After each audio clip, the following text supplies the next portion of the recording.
असां पंहिंजे लेक्चर में वेक्टर क्वांटिटीज़ जे बारे में पढ़ंदासीं, छो त पूरी जेकी शयूं असां पढ़ंदासीं उन्हनि शयुनि खे असां ॿिनि टाइप्स में कैटेगराइज़ कयो आहे। स्टडी लेवल ते असीं क्वांटिटीज़ खे ॿिनि क़िस्मनि में विरहायो आहे। अच्छा, हिकु असां क्वांटिटी खे चऊं था, असां उन ॿ क़िस्म कहिड़ा आहिनि, असां हिकिड़े उन क्वांटिटीज़ खे विरहायो आहे हिकु वेक्टर क्वांटिटीज़ में, ऐं ॿियो विरहायो असां स्केलर क्वांटिटीज़ में। ठीकु आहे, वेक्टर क्वांटिटीज़। ऐं वेक्टर क्वांटिटीज़ छा खे चइबो आहे, वेक्टर क्वांटिटी छा खे चइबो आहे?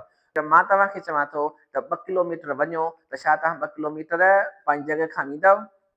न वेंदव, हरगिज़ न वेंदव। छो त मां तव्हांखे इंफॉर्मेशन मुकमिल न आहे ॾिनी। तव्हां मूंखां ज़रूरु सवाल कंदव त सर मां 2 किलोमीटर त वञा, पर मां कहिड़े डायरेक्शन में वञा, यानी डायरेक्शन खे डिस्क्राइब करणु उहो इम्पॉर्टेंट हूंदो आहे। त असां वटि कुझु अहिड़ियूं क्वांटिटीज़ हूंदियूं आहिनि जिन खे बयानु करण जे लाइ मैग्नीट्यूड ऐं प्लस में डायरेक्शन जी ज़रूरत पवंदी आहे, जंहिंखे असीं वेक्टर चऊं था पिया। ठीकु आहे, असां पढ़ी आयासीं प्रीवियस लेक्चर में त फिज़िकल क्वांटिटीज़, असां फिज़िकल क्वांटिटीज़ पढ़ी हुआसीं, physical quantities.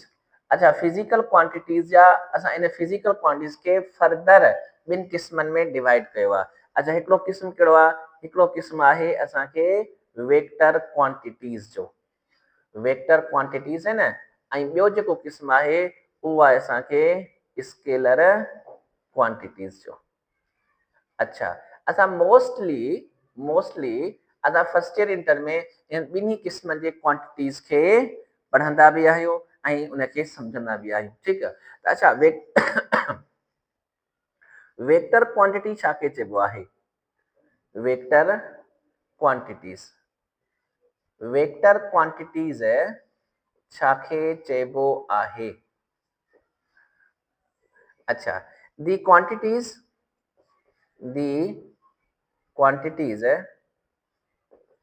which can be specified या तव्हां डिस्क्राइब लिखो, are described by magnitude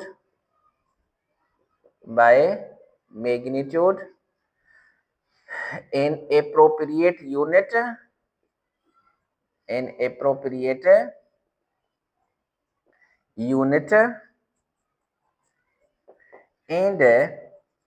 particular direction,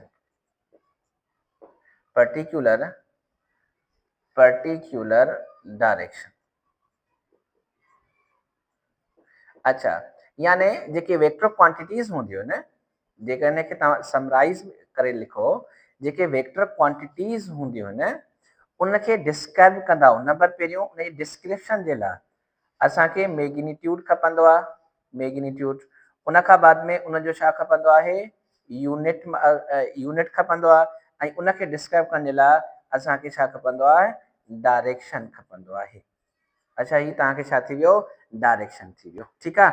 अच्छा, त हाणे ॾिसो, जेकर असां हिकु वेक्टर क्वांटिटीज़ खे बयानु करण जे लाइ असांखे मैग्नीट्यूड ऐं डायरेक्शन जी ज़रूरत पवंदी आहे। अच्छा, सपोज टू बी जेकॾहिं असांखे क्यू हिकु फिज़िकल क्वांटिटी आहे, अच्छा, जेका उहा वेक्टर क्वांटिटी आहे, वेक्टर सां उन लिखूं था, अॻिते असां पढ़ंदासीं बि इन फिज़िकल क्वांटिटीज़ खे इन जेकी इन रिप्रेज़ेंटेशन ऑफ फिज़िकल क्वांटिटी अॻिते असां पढ़ंदासीं। ठीकु आहे, क्यू हिकु वेक्टर क्वांटिटी आहे, उनखे छा सां कबो आहे?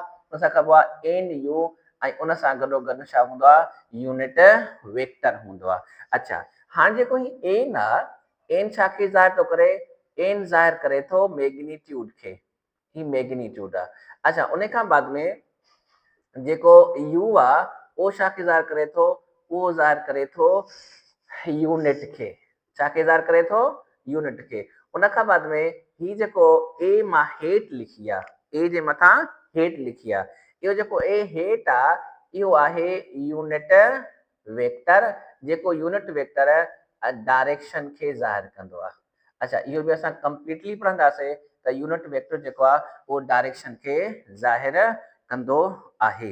यानी वेक्टर क्वांटिटी खे डिस्क्राइब करण जे लाइ असांखे उन वेक्टर क्वांटिटी डिस्क्राइब करण जे लाइ मैग्नीट्यूड, यूनिट ऐं डायरेक्शन जी ज़रूरत पवंदी आहे। जीअं मां तव्हांखे शुरूआति में मां इहो तव्हांखे ॿुधायोमांव, जेकर मां तव्हांखे चवां त तव्हां 2 किलोमीटर वञो त ज़रूरु मां तव्हां मूंखे सुवाल पुछा कंदव, सर मां 2 किलोमीटर काॾे वञां? यानी इंफॉर्मेशन कुझु इनकम्पलीट आहे। जेकर मां तव्हांखे चवां थो त 2 किलोमीटर ईस्ट वञो था, त हाणे तव्हां उनखे मुकमिल सम्झी वेंदव ऐं 2 किलोमीटर तव्हां ईस्ट ॾांहुं वञण जी कोशिशि कंदव, ठीकु आहे? त अच्छा मां उन उन उन जेको मां डिस्प्लेसमेंट आहे उनखे छा सां डिस्क्राइब कयां थो? उन सां डिस्क्राइब कयां थो 3 शयुनि सां, यानी न्यूमेरिकल वैल्यू सां, मैग्नीट्यूड सां, यूनिट सां ऐं प्लस में छा सां? डायरेक्शन सां उनखे मां डिस्क्राइब कयां थो। अच्छा, जेकर वेक्टर क्वांटिटी जा तव्हां एग्जाम्पल वठो, वेक्टर क्वांटिटी हिकु एग्जाम्पल आहिनि। तव्हांजो डिस्प्लेसमेंट जेको आहे इहो छा आहे? वेक्टर क्वांटिटी आहे। तव्हांजी वेलोसिटी जेको आहे इहो वेक्टर क्वांटिटी आहे। फोर्स आहे, फोर्स छा आहे? फोर्स तव्हांखे वेक्टर क्वांटिटी आहे। उन खां अलावा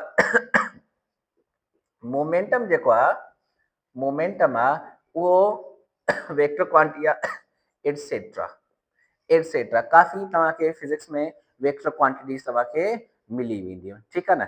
अच्छा, ऐं उन खां बाद में जेकर हिकिड़ी शइ खे नोट लिखंदव, नोट लिखो जेको इंतहाई इम्पॉर्टेंट नोट आहे। नोट छा लिखंदव? The vector quantities, the vector quantities, vector quantities can be added, can be added, subtracted, subtracted and subtracted, multiplied,